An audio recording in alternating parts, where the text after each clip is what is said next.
How's it going, guys? We are back with another video here, and this video is going to be telling you guys when to potentially expect a fantasy hockey event. Is there going to be a fantasy hockey event? And also, what card you should probably be saving to be prepared for this event. Hopefully, you guys do enjoy this video. Make sure you leave a like, subscribe to the channel here. Let's hop into the video right now. Now, some people might be wondering, is there going to be a fantasy hockey event? Well, my thought is this, and I know a lot of people were kind of a little bit maybe on the fence of it, and because a lot of people are going to wonder, how is it going to work with the salary cap, right? How is the salary cap going to be a factor when it comes to the fantasy hockey event? It definitely could be a huge factor, right? Because think of it like this, guys. Say there's a fantasy card that's like 74 overall. What's their salary cap going to be? Is it going to be representing, the 74 rating, or are they going to scale it in a way where it's a pretty high salary, even at a low overall, to kind of make up for what it might potentially be, right? So you see cards like, for example, Nathan MacKinnon, right? People are saying that they think that, well, since they get boosted here and their cap does not go up, that might be a reason and a way to think that maybe fantasies, their salary won't go up. Maybe fantasy cards will be a set salary for the entire year, such as, I don't know, say like 8 mil, right? Like even if they're like 80 overall, because so then when they eventually do get to like a 90, 92 overall, it's more scaled properly, right? So we'll see if it ends up being the case, but that's what some people think. And honestly, I don't know what they're going to do with the salary cap when it comes to the fantasy event. It could be interesting. Is it going to make it where, at each time they go up, their salary goes up? It's certainly possible, right? It's certainly possible because you got to remember that the reason why these cards don't get their salary increase is because this is a chemistry boost. I don't know if that's going to be something that, is the way it's going to be here. But, if that's going to be a factor, I don't think so, though. I think that for the most part, it's going to be really dependent probably on their overall, and they might just make it a higher salary, even at a low overall, just to kind of keep up with it. But we'll see. Maybe each time they get a +1 for every goal they score, it'll just be +1 of their million salary for their card. That's possible as well. We just simply do not know, but that's what I think.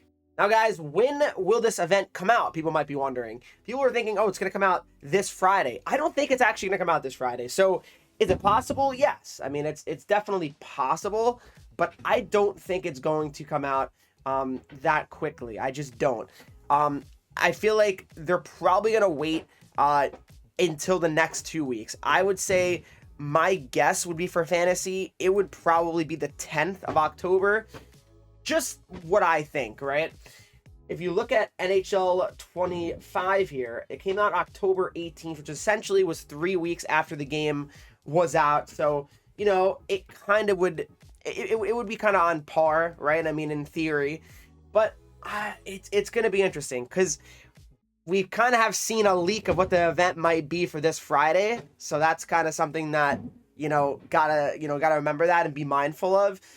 But a lot of times, as you can see, guys, they usually have 2 events at once running with the fantasy, right? Like they always have, one event and then fantasy, because fantasy is a very expensive event. So they like to always have another event for people to, go ahead and obviously earn cards and make cards, because obviously fantasy is a very expensive event, and that's for the more people that are going to spend money, of course, and have just crazy collections. All right. So it came out October 18th.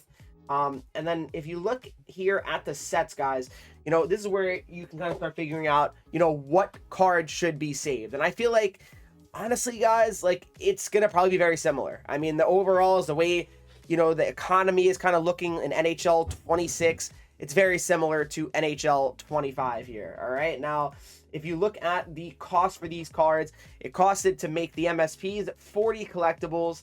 All right. And then if you wanted to make individual players as well, 40 collectibles.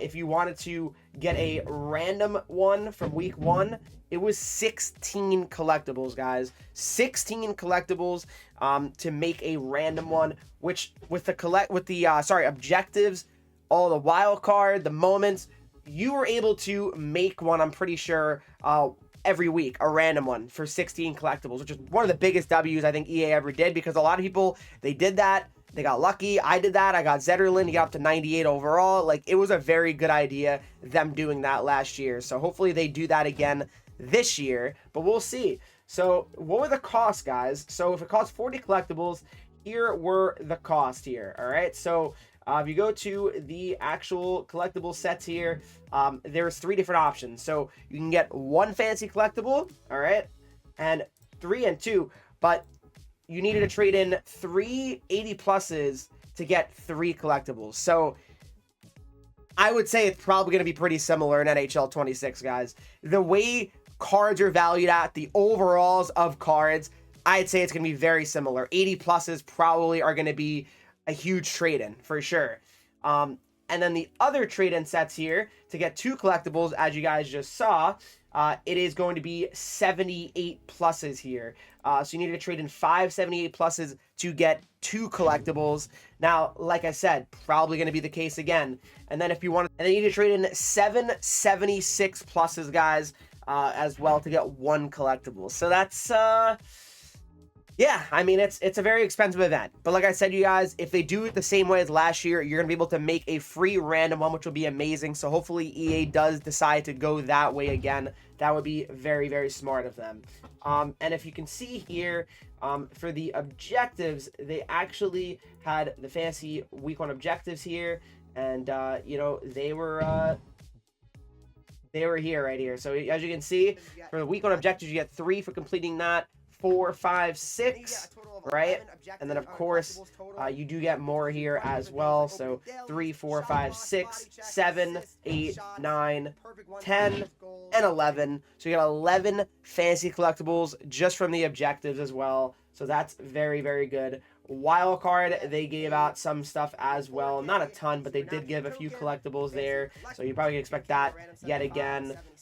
Supernatural moments. I don't think, yeah, they actually do have more collectibles, exactly. Fantasy collectibles here in the moments as well. So you'll be getting enough stuff to at least make a random one, more than likely, unless they decide to do something different, which, you know, it's possible, right? But we will see how it goes. But for the fantasy cards, guys, I mean, it could be anybody, right? There's no real thing you can kind of expect. They didn't do any goalies last year, so that we'll see if that changes this year.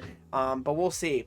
I hopefully do some goalies because I feel like goalies, you know, they could be pretty interesting this year because of how their X factors work and how they actually are a bit different this year. So we'll see if they decide to go that way. And yeah, I'm excited to see, you know, hopefully every team gets at least 1. I would think they probably will do that again. Gets everybody excited to try to make one of their players, to try to root them on all year. But let me know what you guys think of the fantasy event and when do you think it's going to come out. I think it's probably going to be another 2 weeks, but maybe it's this Friday and they do 2 events at once. We will see. Hopefully you guys did enjoy this video. If you did, make sure you guys leave a like, subscribe to the channel here. Follow me on Twitch, Henreek. I'm live there every single day. Instagram, Twitter, TikTok, and you get 3 E's. And I'll see you guys all in the next video.